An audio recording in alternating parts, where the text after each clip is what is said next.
एक बड़े सत्संगी थे, आप जैसे ही थे, और रोज मंदिर जाते थे। शादी हुआ नहीं था और रोज मंदिर में आरती करें, पूजा करें। और कुछ दिनों में घर वालों को लगा कि ये साधु बाबा ना हो जाए। घर वालों ने शादी कर दिया, उनने मंदिर जाना, गुरु जी के घरे जाना बंद कर दिया। अब सत्संग में जाने वाले लोग रोज निकले, वो कहें चलो भाई सत्संग हो रहा है।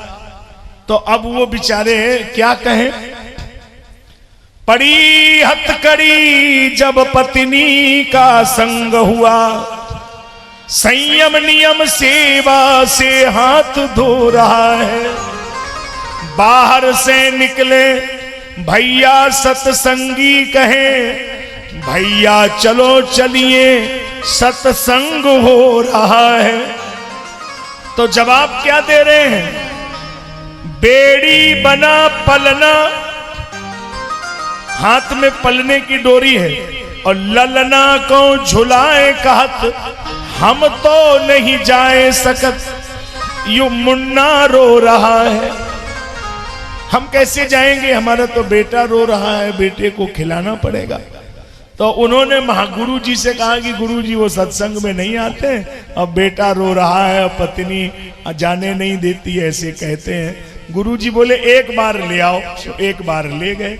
गुरु जी बोले ये पुड़िया ले जाओ और शाम के समय दूध में इसको डाल देना, है ना, और दूध में जैसी डालोगे और कह देना कि इसमें कुछ जहर है, और ऐसे डाल देना उसमें, और फिर और तुम बहाना बना करके मनी तुम घर पे जाओ, प्राणायाम सिखा दिया, और बोले तुम ऐसी आंख टांग के लेट जाना, और साहब बस। तो वो घरे गए, प्राणायाम सिखा दिया, सांस रोक के, और वो लेट गए।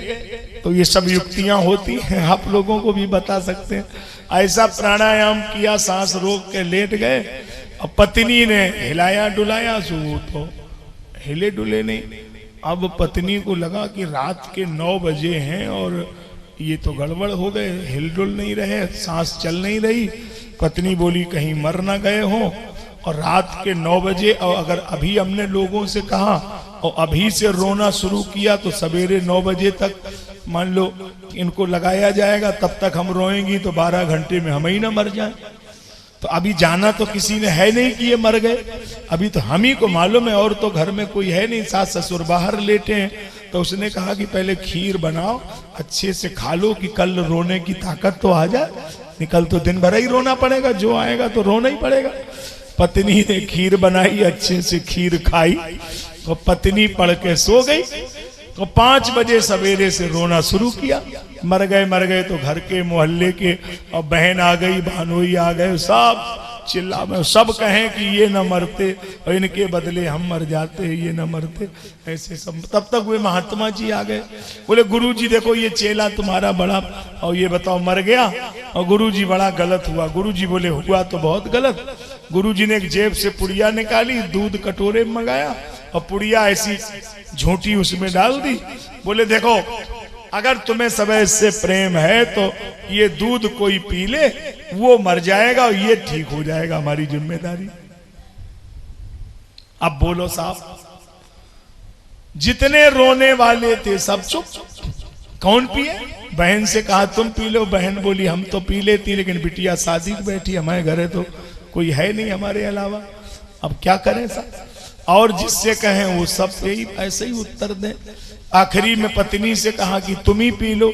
पत्नी बोली अगर हम पी लेंगी और हम मर गई और ये जिंदा हो भी गए तो हमें क्या फायदा होगा, इससे तो हम अच्छी हैं, मान लो जमीन तो हमारे नाम आई जाएगी। तो मर गए तो ठीक है साहब। अंत में कौन पिए? सो वो कटोरे में था तो कुछ भी नहीं, वो तो झूठी पुड़िया थी, गुरु जी ने पी लिया, तो उसमें कोई मरना तो था नहीं। सो गुरु जी को तो मरना नहीं था, वो उठ के बैठ गया। सो सब लोग बोले अरे बेटा बेटा, उसने कहा अब नहीं, अब वो गुरु जी के साथ में चला गया। उसने कहा इसका मतलब ये संसार वाले केवल झूठ मूठ की बात करते हैं, ये कोई नहीं है। अगर कोई अपना है तो वो हमारा परमात्मा ही अपना है, ये तो सब सपने वाला खेल है, ये उसको समझने का विषय है। तो बद्धो सो कोयो विषयानुरागी, कई लोगों को लग रहा होगा, ये बात झूठी नहीं कह रहा हूं, कई लोगों को यहां लग रहा होगा कि इतने दिन से आए और बहू याद कर रही होगी और नाती याद कर रहा होगा। और ईमानदारी है कि फोन पे भले ही वो कह देते हो कि याद आ रही है, लेकिन मन में वो सोचते होंगे कि गुरुजी सावन भर वहीं रखो, 1 महीने खोखट कटी, बहुत अच्छा है, कुछ तो ये बवाल दूर हुआ। और तुम्हें लग रहा होगा कि याद कर रहे होंगे, उन्हें लग रहा होगा कि आफत कट गई कुछ दिन के लिए, नहीं तो घरे आएंगे फिर सब सवेरे से शाम तक नया तमाशा करना। तो आप लोग दिमाग में घर भर के बैठे हैं तो कौन निकाल दे, इसमें कोई मेरा नहीं है ना।